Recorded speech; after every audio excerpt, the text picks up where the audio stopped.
Vamos abrir as nossas Bíblias no Evangelho de João. Evangelho de João 6.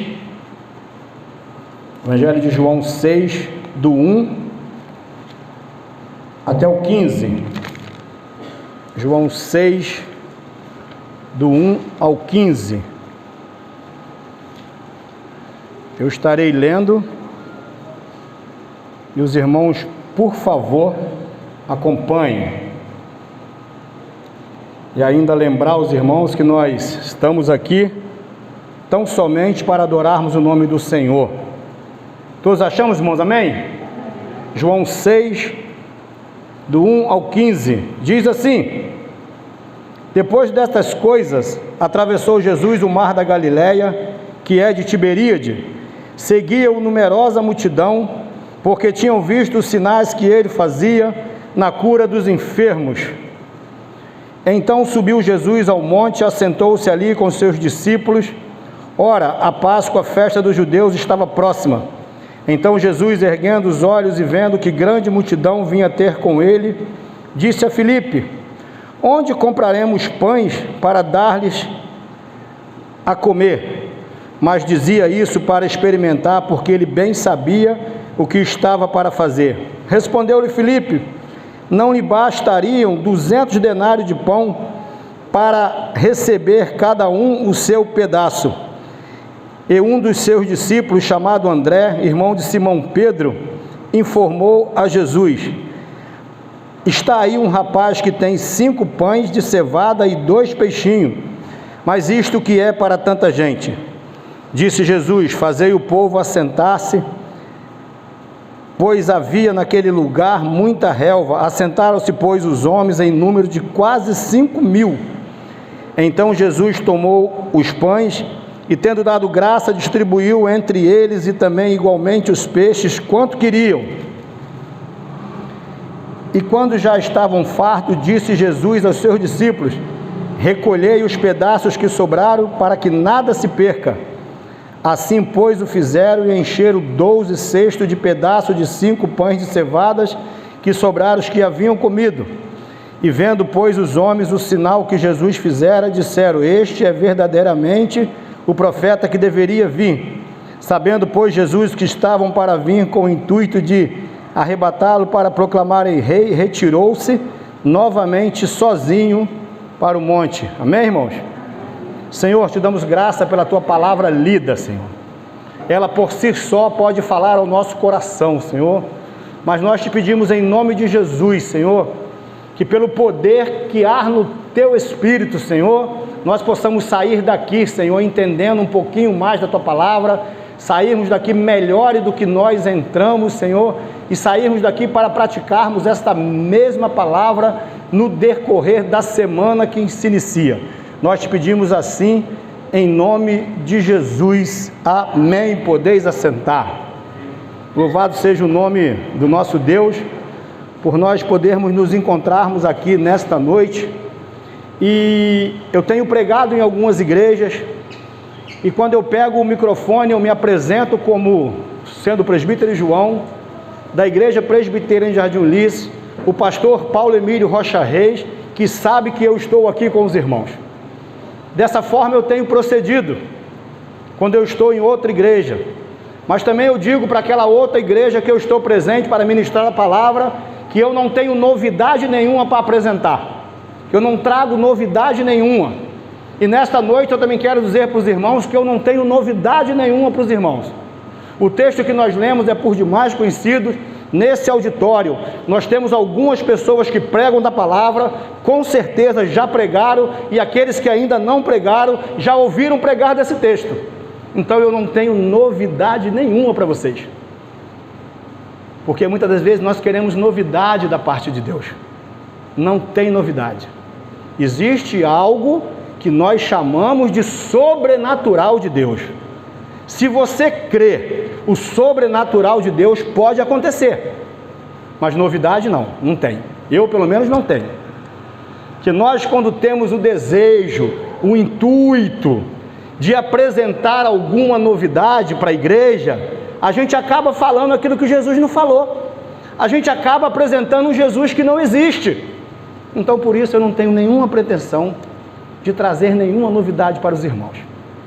O texto que eu acabei de ler, irmãos, ele está presente nos 4 evangelhos.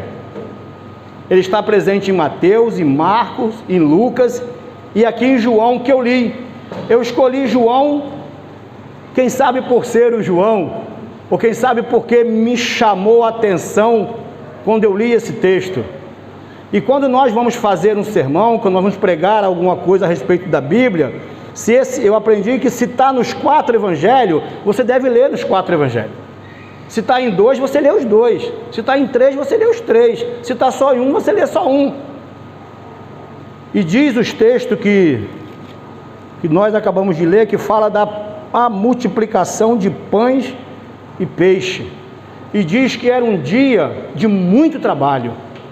Os discípulos de Jesus trabalhavam bastante, porque Jesus, naquele momento ali, era cercado por uma grande multidão, e Jesus tinha feito alguns milagres, e era responsabilidade dos discípulos tirar pessoas, colocar pessoas, separar pessoas, porque grande multidão seguia Jesus.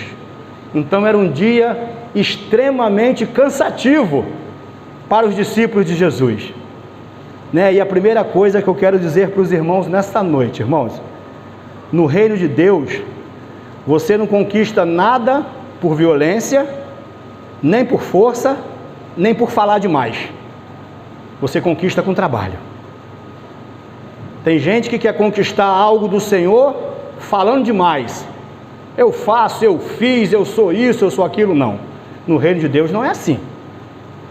Tem muita gente truculenta que quer conquistar a coisa com força, com violência. Também no reino de Deus não é assim. É com trabalho. Você quer conquistar algo? Até mesmo na casa do Senhor? Trabalhe. Trabalhe. Porque os discípulos trabalharam. E trabalharam muito, trabalharam bastante, até o ponto de se chegar à exaustão. Porque diz os outros textos que Jesus, ele se compadeceu daquela multidão. Então Jesus, se compadecendo daquela multidão, sobrou trabalho para os apóstolos, sobrou trabalho para os discípulos. E num dado momento daquela situação, Jesus pede que eles entrem no barco, junto com Jesus, e Jesus vai atravessando o mar da Galileia, que na verdade é uma lagoa gigantesca, e Jesus vai atravessando aquilo ali, e Jesus vai de barco, a multidão vai a pé, e Jesus vai tão tranquilo, irmãos, tão devagar, que quando Jesus chega do outro lado, a multidão já está lá. A multidão já está lá. Nós entendemos que Jesus não tem pressa, irmãos. Jesus não tem pressa. Jesus queria aproveitar aquele tempo ali com os seus discípulos para ensinar para eles, para falar com ele, né? E hoje nós vivemos dias de muita pressa. Nós não temos paciência nem para cultuar ao Senhor. Se daqui a pouco no relógio der 8h30, a agonia começa. Deu 8h30, a agonia começa. Nós começamos a nos torcer no banco, começamos a olhar para trás, começamos a olhar para o vice-presidente do conselho. O que está acontecendo? Já são 8h31 e esse culto não acaba. Mas eu não estou falando daqui não, tá, irmãos? Eu estou falando de outras igrejas que eu já preguei. Não é daqui não. Já aqui o pessoal não esquenta com horário. A hora que terminar, terminou. Né? Claro que não é assim. Claro que não é assim. Mas Jesus queria aproveitar os momentos ali para ensinar. E os discípulos aproveitavam aquele momento para aprender. Então nessa noite é momento de adoração, é momento de aprendizado, é momento de você buscar ter uma intimidade maior com o seu Salvador, porque Jesus está aqui. Como Jesus estava naquele barco, Ele está aqui. Como Jesus fez milagre lá naquele dia, Ele também pode fazer milagre aqui. O Jesus de lá é o Jesus que está aqui. Eu preciso acreditar nisso. Eu não posso simplesmente sair da minha casa com o pensamento de vir aqui, de sentar e cantar 3 ou 4 louvores e ir para minha casa de volta. Não, eu preciso adorar o meu Deus. Eu preciso disso. Também diz o texto que era grande multidão, e todos nós sabemos, irmãos, que no meio de multidão tem gente de tudo quanto é jeito. Tem gente jovem, tem gente de terceira idade, tem gente de meia idade, né? Tem gente de tudo quanto é jeito. Tem gente enferma. Hoje, quando tem uma multidão em qualquer lugar ali no meio, tem sempre um enfermo. Tem sempre alguém doente, com uma dor ali, uma dor aqui, né? E Jesus, ele se compadece das multidões. E diz o texto que depois daquelas multidões, Jesus chega,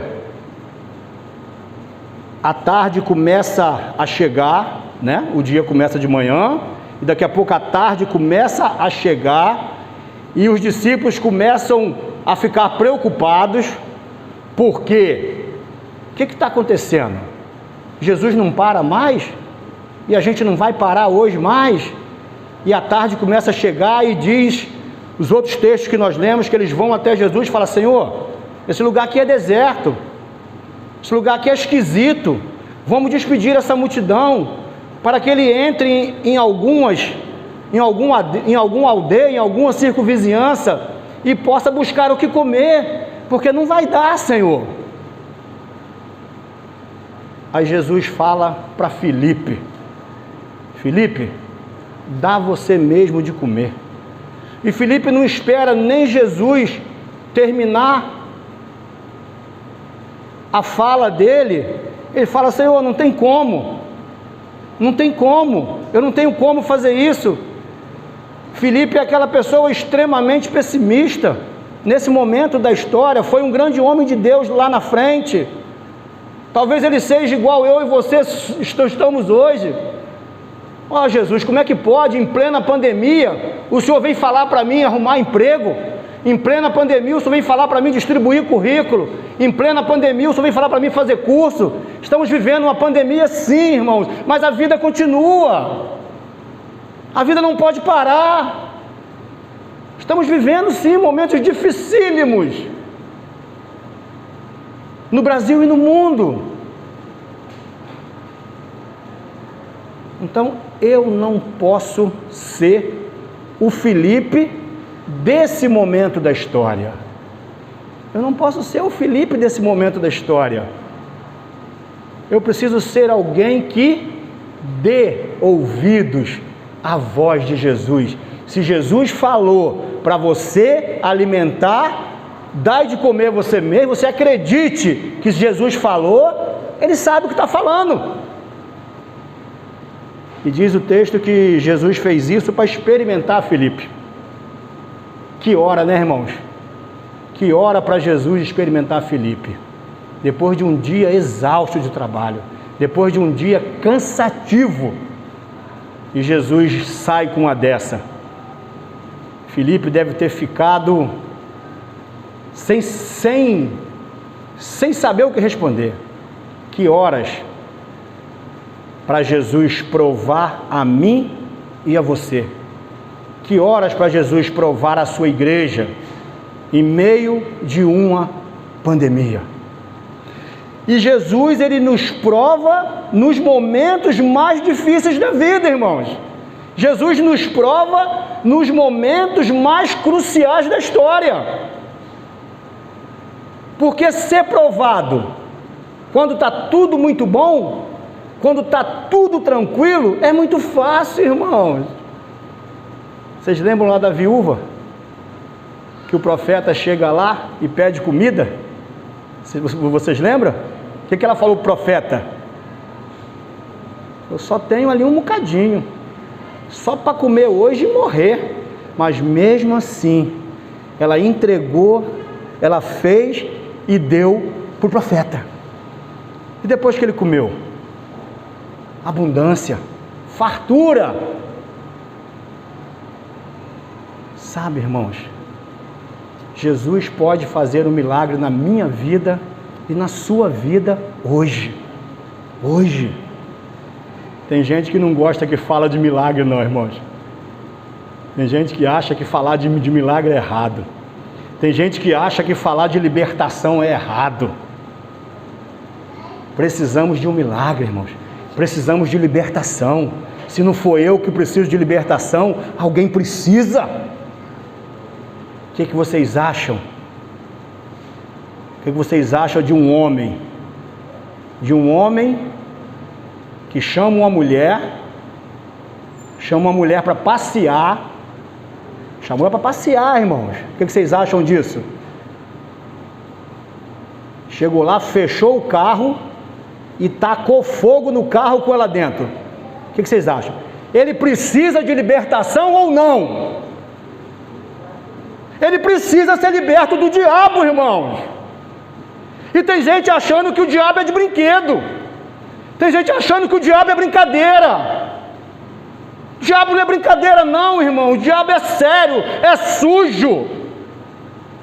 Tem gente que, se você não precisa de libertação, louvado seja Deus. Mas tem gente que precisa de libertação. Tem gente que a igreja precisa impor as mãos e orar para que o inimigo se retire. Porque uma pessoa em sã consciência não faz isso. Uma pessoa em sã consciência, ele não atira numa mulher e pega-se um carro e se joga de uma ponte, comete suicídio. Então por que não se pode falar de libertação? Por que não se pode falar de milagre se Jesus multiplicou os pães?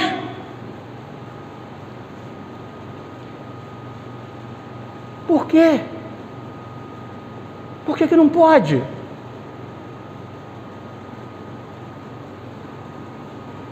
E diz que Filipe foi reprovado. Foi provado e reprovado. Aí vem André. André chega, Senhor, está aqui. Tinha um menino aí que tem 5 pães e 2 peixinhos. Está aqui o pão. Quando Jesus pega o pão, ó o André, mas o que é isso para essa multidão? Se eles soubessem, irmãos, se Filipe e André soubessem quem era aquele a quem eles estavam seguindo naquele momento, eles tinham agido diferente. Ó Senhor, não tem nada, mas o teu servo Moisés lá no passado, o teu pai fez isso para Moisés. Teu pai fez, caiu o maná do céu. Senhor, tu pode fazer. E o André, Senhor, está aqui, são 5 pães, é quase nada. Mas lá no deserto, o teu pai, Deus Todo-Poderoso, fez também.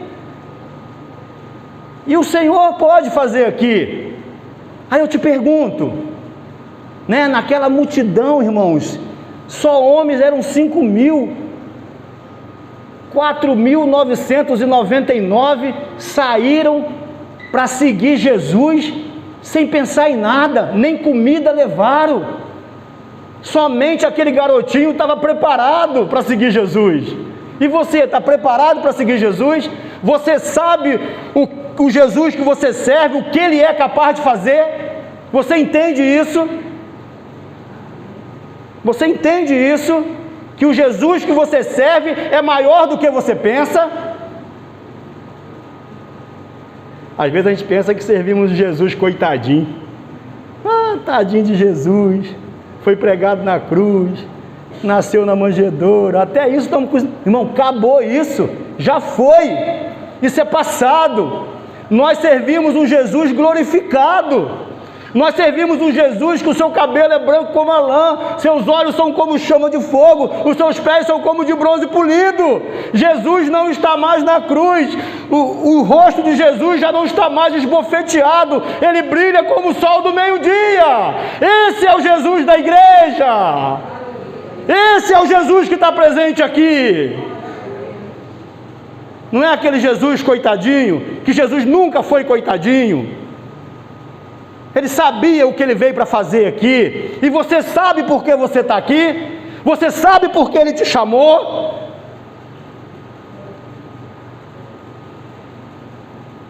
Ele te chamou para falar do nome dele, ele te chamou para ser missionário, e a gente acha que ser missionário é pegar um avião e desembarcar lá no Chile, ou lá no Uruguai. Teve um amigo que foi fazer missões no Uruguai, foi e voltou, questão de 10, 15 dias, uma Coca-Cola R$27, ele falou que só não devolveu porque já tinha bebido um gole, senão ele devolvia. Fazer missões, irmão, muitas das vezes é ir no quarto do seu filho, e tocar nele e falar assim: acorda, vamos orar. Fazer missões é atravessar a rua que você mora e falar de Jesus do outro lado dela. A igreja acha que fazer missões é ser o Ronaldo Lidório. Não, irmão, não é só isso não. Que bom que existe o Ronaldo Lidório, que vai para a Amazônia, mas eu estou na Prata, eu estou em Jardim Ulisses.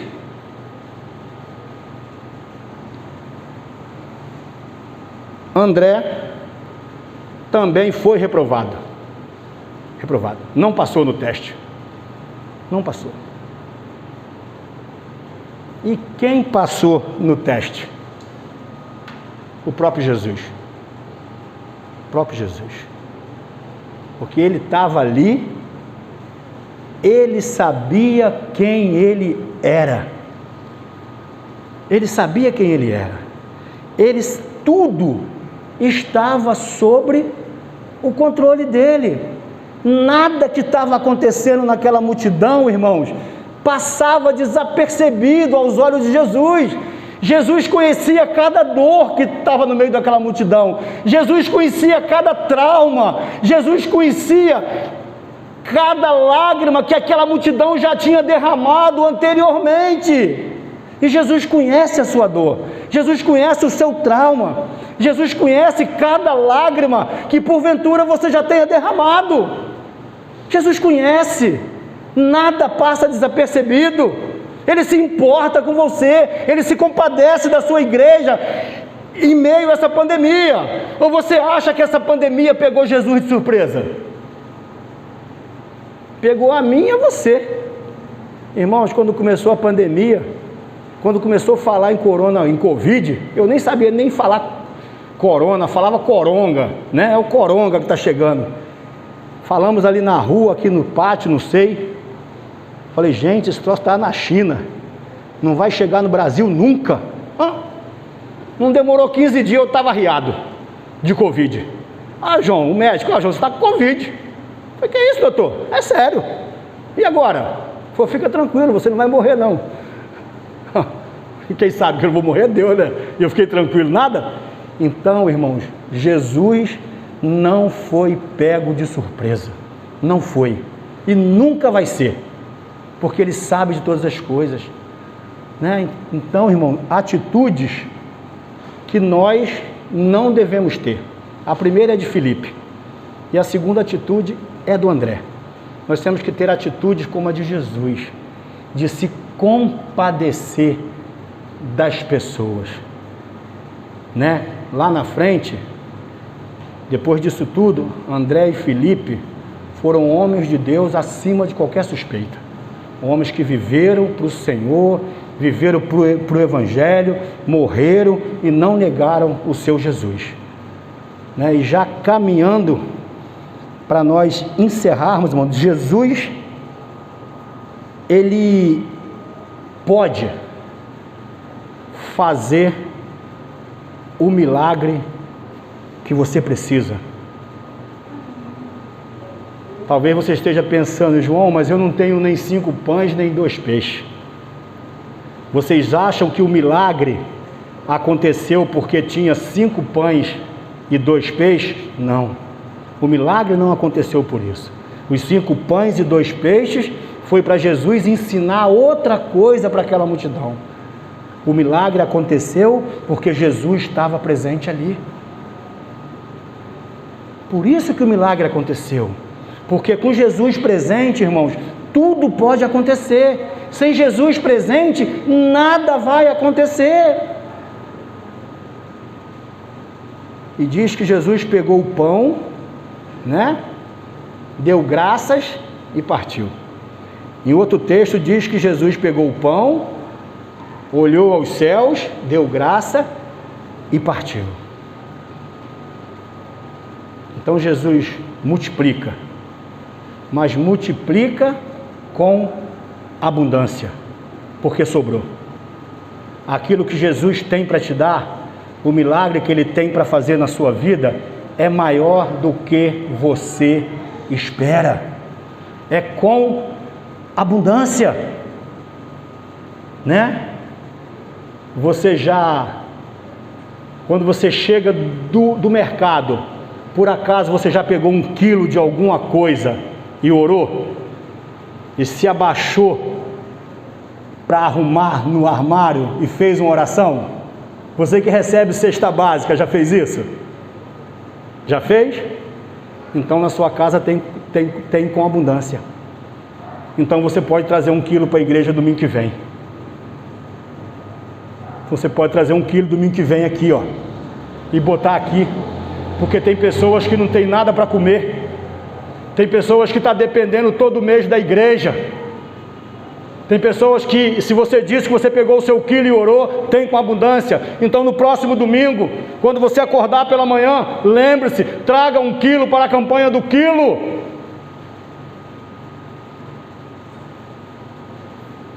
Porque lá tem com abundância, eu tenho certeza disso. Tenho certeza, se eu parar o culto aqui meia hora, falar assim, vai na sua casa e busca 1 quilo lá rapidinho, para nós aqui. Eu tenho certeza que você vai lá e vai voltar e vai trazer. Que tem com abundância, porque Jesus abençoou, irmão, porque Jesus tem cuidado de você, Jesus tem te dado condição, e você que está aqui presente, que não tem condição, que está faltando, você procura o diácono na saída, que amanhã vai chegar uma cesta básica na sua casa, tenho certeza disso. É assim, irmão, é às claras, é assim, a igreja é assim.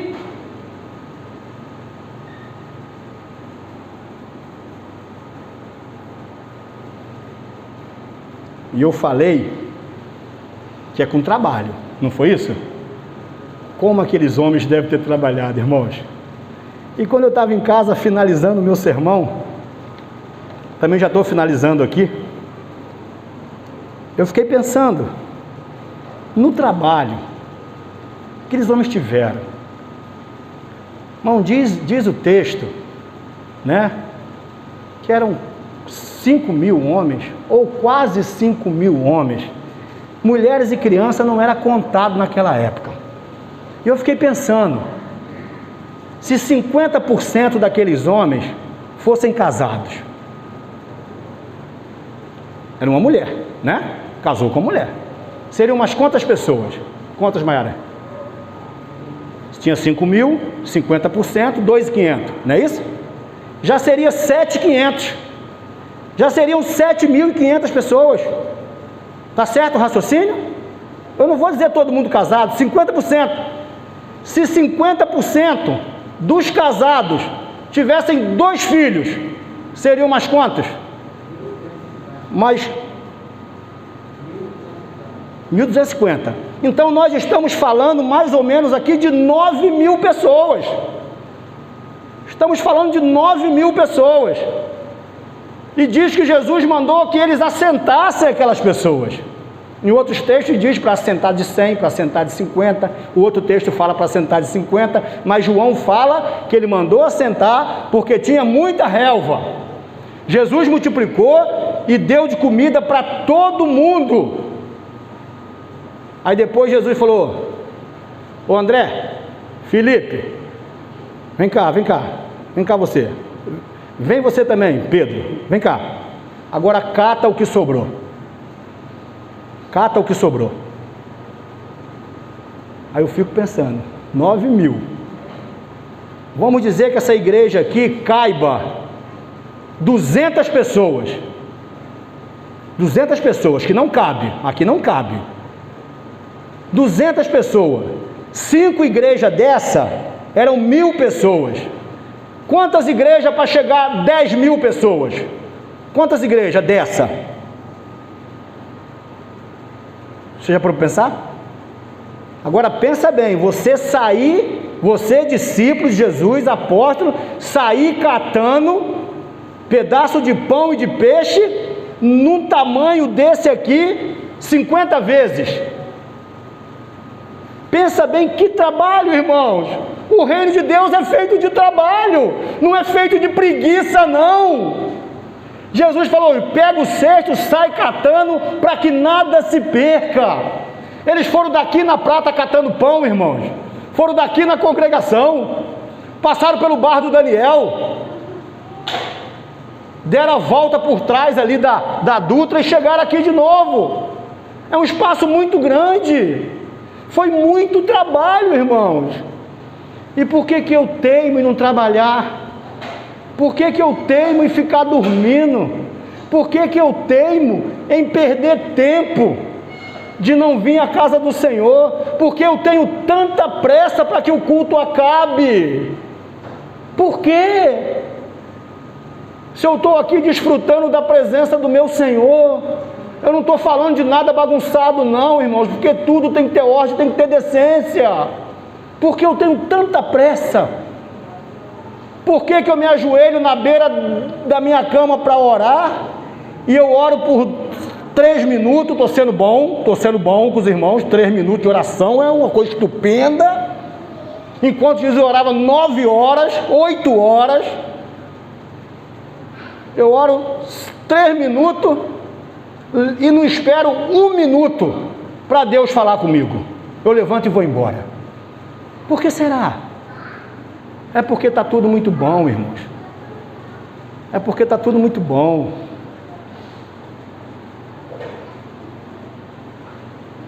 É porque a igreja vive no mar de rosa, apesar do Covid. É porque a igreja acha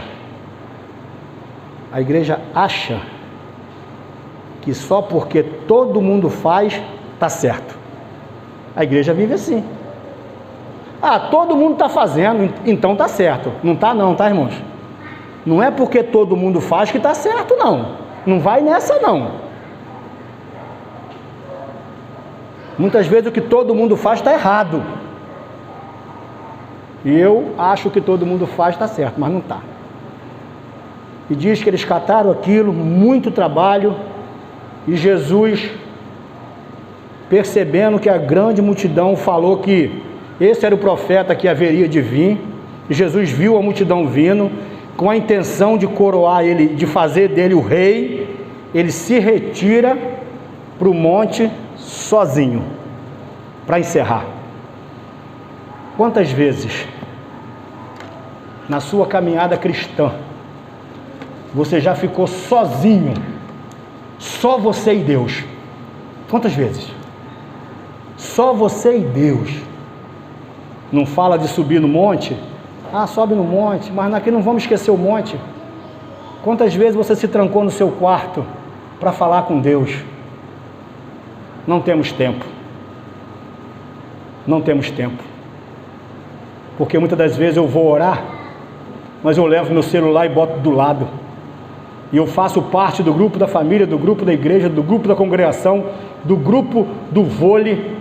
É impossível que o teu celular fique sem tocar durante 5, 10 minutos. É impossível. Se tranca no seu quarto, irmão. Desliga o teu celular e tenha um momento de intimidade com o Senhor, né? Tem um momento. Sabe por causa de quê, irmãos? Aqui nós fazemos bacana? Fazemos. Mas aquilo que a gente posta lá não condiz com o que fazemos aqui. Você já pensou nisso? Já pensou? A gente faz bonito aqui, mas às vezes o que eu posto lá no meu Facebook é horrível. É horrível. Então não condiz. Tem uma coisa errada. Falta intimidade. Falta vida. Então, irmãos, que Deus, né? Que Deus nos ajude, que Deus nos abençoe, que possamos verdadeiramente viver um milagre, mas o milagre da transformação de mente e da transformação de coração. Qual o milagre que você precisa? Qual o milagre que você precisa nessa noite? Vamos colocar de pé para nós orarmos? Qual o milagre que você precisa, irmãos? Eu preciso de um milagre. Eu preciso. Tem áreas da minha vida que está difícil. Está difícil, irmãos. Eu preciso que Jesus faça um milagre em algumas áreas da minha vida para eu poder prosseguir. Feche seus olhos. Qual a área da sua vida que Jesus precisa fazer o milagre? Porque Jesus, irmãos, Ele é o pão da vida. Ele é a água da vida. Ele deu pão, Ele deu peixe. Mas Jesus também quer te dar discernimento. Jesus também quer te dar uma consciência de quem você realmente é. Para que nós fomos chamados? Então vamos orar?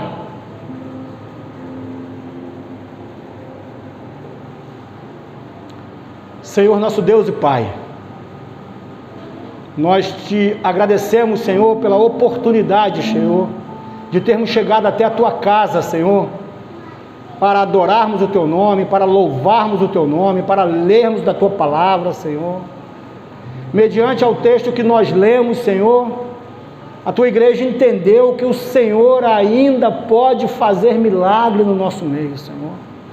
E nesta hora a Tua igreja se encontra de pé, Senhor, diante de Ti, clamando, querendo um milagre na sua vida, Senhor. Que nesta noite, Senhor, o Senhor possa restaurar, fazer o milagre da reconciliação, principalmente contigo, Senhor. Possa fazer o milagre da reconciliação com família, Senhor. O milagre da reconciliação de marido, de mulher, Senhor. O milagre da reconciliação de amizade, Senhor, que porventura foram quebrados, Senhor. Fazer o milagre que tanto nós esperamos que possa acontecer na nossa vida, Senhor. Faz um milagre em nosso ser, para que nós possamos dar testemunho, Senhor, para que nós possamos ser melhores a cada dia na Tua presença, Senhor. A Tua igreja precisa, Senhor, da Tua intervenção. Faz o milagre da cura, Senhor, na vida daqueles que estão enfermos, Senhor, com essas gripes, com o Covid, Senhor. Faz o milagre da cura, Senhor, na vida da Eduarda, que tem câncer, Senhor, em nome de Jesus, Senhor. Que o milagre, se o Senhor já tenha operado, Senhor, na vida da Tua serva Silvana, Senhor, que já está quase restabelecida, Senhor. Faz o milagre na vida, Senhor, de tantos irmãos e amigos, Senhor, que estão acometidos dessa enfermidade chamada de morte, Senhor. Nós cremos que o Senhor pode fazer esse milagre, porque o Senhor é um Deus que pode todas as coisas. O Senhor é um Deus que trouxe à existência aquilo que não existia, Senhor, o Senhor fez existir. E que no nosso meio, Senhor, possa existir amor, Senhor, que no nosso meio possa existir comunhão, Senhor, que no nosso meio possa existir compaixão de uns para com os outros, Senhor, e que esta noite, Senhor, nós saiamos daqui, Senhor, com a certeza que o Senhor fez um milagre na nossa vida, Senhor. Nós te pedimos isso em nome de Jesus, amém. Louvado seja o nome do Senhor. Poder assentar.